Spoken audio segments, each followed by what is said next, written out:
Price lord. ದೇವರ ನಾಮಕ್ಕೆ ಸ್ತೋತ್ರ ಉಂಟಾಗಲ್ಪಡಲಿ. ಪ್ರೀತಿಯುಳ್ಳ ದೇವ ಜನರೇ, ಯೇಸು ಕ್ರಿಸ್ತನ ಹೆಸರಿನಲ್ಲಿ ನಾನು ನಿಮ್ಮನ್ನು ವಂದಿಸುತ್ತೇನೆ. ಕೀರ್ತನೆಗಳು 119ನೇ ಅಧ್ಯಾಯ 17ನೇ ವಚನದಲ್ಲಿ ವಾಕ್ಯ ಈ ರೀತಿಯಾಗಿ ಬರೆಯಲ್ಪಟ್ಟಿದೆ. ನಿನ್ನ ಸೇವಕನಾದ ನನ್ನ ಮೇಲೆ ದಯವಿಡು ಎಂದು ವಚನ ಬರೆಯಲ್ಪಟ್ಟಿದೆ. ಅಂದರೆ ಪ್ರೀತಿಯುಳ್ಳ ದೇವ ಜನರೇ, ದೇವರು ನಮ್ಮ ಮೇಲೆ ಏನ್ ಮಾಡುವವರಾಗಿದ್ದಾರೆ? ದಯವಿಡುವವರಾಗಿದ್ದಾರೆ. ಕರ್ತನು ನಮ್ಮ ಮೇಲೆ ದಯ ಮಾಡಿ ನಮ್ಮನ್ನ ನಡೆಸುವವರಾಗಿದ್ದಾರೆ. ಪ್ರೀತಿಯುಳ್ಳ ದೇವ ಜನರೇ, ದೇವರ ದಯೆ ಅದು ನಮಗೆ ಮುಖ್ಯವಾಗಿರುವಂತಹ ಒಂದು ಕಾರ್ಯವಾಗಿದೆ. ದೇವರ ಕೃಪೆ ನಮ್ಮನ್ನ ಬಲಪಡಿಸುವಂತದ್ದಾಗಿದೆ. ನಾವು ಯಾವಾಗ ದೇವರ ದಯನ ಕಳೆದುಕೊಂಡು ಬಿಡ್ತೇವೋ ಆಗ ನಾವು ಬಾಧಿಸಲ್ಪಡ್ತೇವೆ.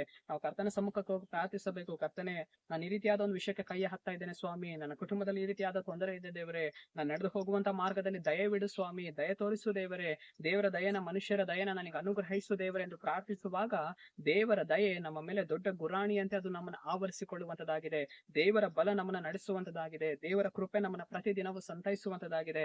ಸರಿ, ನಾವು ಪ್ರಾರ್ಥಿಸೋಣ. ಅಪ್ಪ ಕರ್ತನೆ, ನಿಮಗೆ ಸ್ತೋತ್ರ ಸ್ವಾಮಿ. ಈ ವಾಕ್ಯ ಭಾಗ ಸಂದೇಶವನ್ನ ನೋಡ್ತಾ ಇರುವ ಜನಗಳ ನೀವು ಸಂಧಿಸ್ರಿ. ಆ ಜನರ ಜೀವಿತದಲ್ಲಿ ಕರ್ತನೆ ನಿನ್ನ ದಯೆಯನ್ನು ತೋರಿಸಿ ನಡೆಸು ದೇವ. ನಜರೇತಿನ ಯೇಸುವಿನ ನಾಮದಲ್ಲಿ ತಂದೆಯೇ, ಆಮೇನ್.